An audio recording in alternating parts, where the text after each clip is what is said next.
ಮುಖ್ಯಮಂತ್ರಿ ಆಗ್ಬೇಕು ಅಂತ.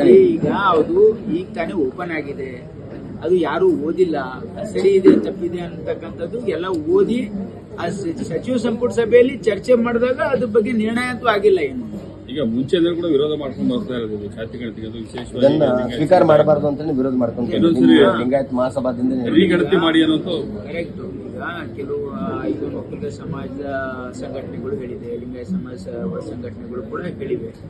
ಆದ್ರೆ ಈಗ ಸದ್ಯಕ್ಕೆ ತೀರ್ಮಾನ ಏನೂ ಆಗಿಲ್ಲ.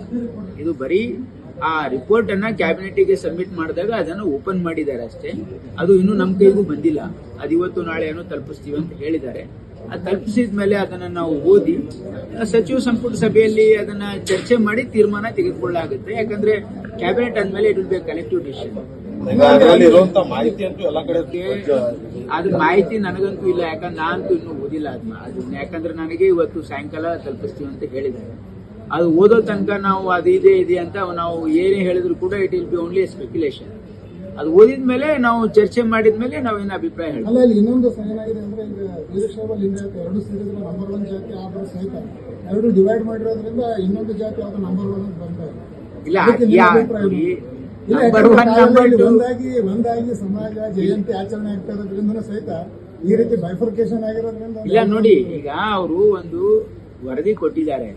ಆ ವರದಿಯನ್ನ ನಾವಿನ್ನೂ ಯಾರು ಓದಿಲ್ಲ. ಆ ಪತ್ರಿಕೆಯಲ್ಲೇ ನೋಡಿದೆ, ನೀವು ಅನಲೈಸ್ ಮಾಡಿ ಬರ್ದಿದ್ರಿ, ನಿಮಗೆ ಮಾಹಿತಿ ಎಲ್ಲಿಂದ ಸಿಕ್ಕಿದೆ ಅಂತ ಗೊತ್ತಿಲ್ಲ.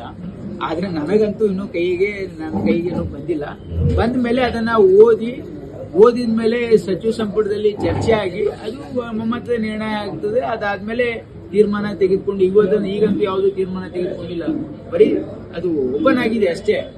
ಈಗ ನಮಗೆ ಕಾಪಿ ಬಂದ ಮೇಲೆ ಓದಿ ಅದರ ಅಭಿಪ್ರಾಯ ಆಮೇಲೆ ಹೇಳ್ತೀವಿ.